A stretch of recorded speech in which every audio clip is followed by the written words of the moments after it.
নমস্কার, আশা করি আপনারা ভালো আছেন। আপনাদের পরীক্ষার প্রিপারেশন খুব ভালোভাবে চলছে। সামনেই WBPSC ক্লার্কশিপ মেন্স এক্সামিনেশন এবং ডেসক্রিপটিভ পার্ট শুধুমাত্র ক্লার্কশিপ নয়, পিএসসির যে কোনো যে মেন্স এক্সামিনেশনগুলো থাকে সেখানে একটা গুরুত্বপূর্ণ ভূমিকা রয়েছে এবং পিকে দে সরকারের যে গ্রামার বই সেখানে যে ট্রান্সলেশন পার্টটা রয়েছে বেঙ্গলি থেকে ইংলিশে, সেই ট্রান্সলেশন পার্টের যে এক্সারসাইজগুলো সেগুলো আমরা এখানে সলভ করব। একদম প্রথম যে এক্সারসাইজটা সেটা আমরা আজকে দেখব। প্রথমে আপনারা একটু পড়ে নিন, এই যে লাইনগুলো রয়েছে সেটা একটু দেখে নিলেন এবং আমরা এখানে লাইন বাই লাইন প্রত্যেকটা ট্রান্সলেশন করব। ঠিক আছে? তাহলে প্রথমেই যে লাইনটা রয়েছে সেখানে কি বলছে, যে একদা এক বালক বিদ্যালয় হইতে অন্য এক বালকের একখানি পুস্তক চুরি করিয়া আনিয়াছিল। ঠিক আছে? তাহলে একদা মানে হচ্ছে once a boy brought home a book that he had stolen from another boy in school. তাহলে এই যে আমরা যেটা বলছি যে আনিয়া ছিল, হ্যাড ব্রট, তাই তো? এটা হচ্ছে কি পাস্ট পারফেক্ট এখানে ব্যবহার করা হচ্ছে এবং চাইলে আমরা কিন্তু পুস্তক চুরি করিয়াছিল এটাকে আমরা আবার জেরান্ড ফর্মে কিন্তু লিখতে পারি। যেমন হচ্ছে বাই স্টিলিং এ বুক, এটা আমরা বলতে পারি, কিন্তু এখানে আমরা হ্যাড স্টোলেন ফ্রম ইউজ করছি, একদম পাস্ট পারফেক্ট টেন্সের একটা এক্সাম্পল হিসেবে এটা আমরা দেখতে পারি। ঠিক আছে, বেশ। তারপরেরটা কি বলছে দেখুন, বলছে অতি শৈশবে তাহার মাতা পিতার মৃত্যু হয়। His parents had died when he was very young. একদম একটা সিম্পল সেন্টেন্স। ঠিক আছে, বেশ। তারপর কি না, তাহার মাসি তাহাকে পালন করিতেন। হিজ আর্ন ব্রট হিম আপ। এখানে পালন করিতেন আমরা আরও একটা ইংরেজি ব্যবহার করতে পারি, যে use to bring up.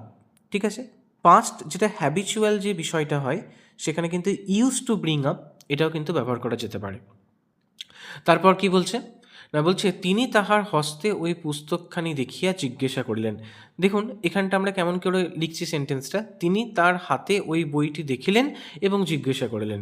C saw the book in his hand and asked him. ঠিক আছে, তারপর কি বলছে যে ভুবন এই পুস্তক তুমি কোথায় পাইলে।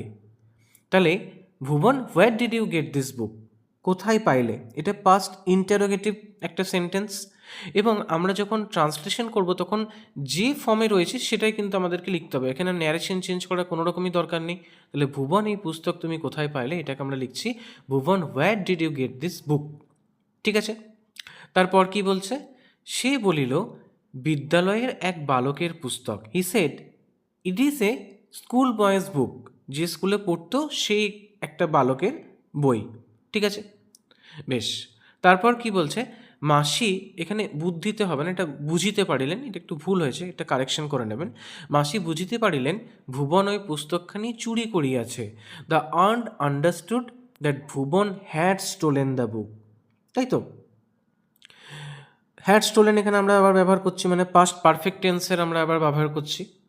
এরপর কি বলছে, কিন্তু তিনি পুস্তক ফিরাইয়া দিতে বলিলেন না এবং ভুবনকে চুরি করিতেও নিষেধ করিলেন না। ঠিক আছে, এটা দেখুন দুটো ক্লজ, সেটাকে আমরা কানেক্টেড করছি অ্যান্ড দিয়ে। But she did not tell him to return the book, not did she forbid him to steal again.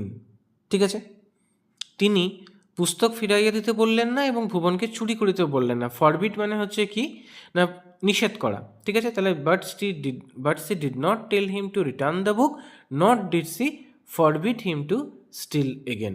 ঠিক আছে, তাহলে এইভাবে আমরা ট্রান্সলেশন যে পার্টটা রয়েছে সেটা আমরা সলভ করব এভাবে প্রত্যেকটা সেন্টেন্সকে ভেঙে ভেঙে। আশা করি আপনাদের এই ভিডিওটা ভালো লেগেছে। সবাইকে ধন্যবাদ।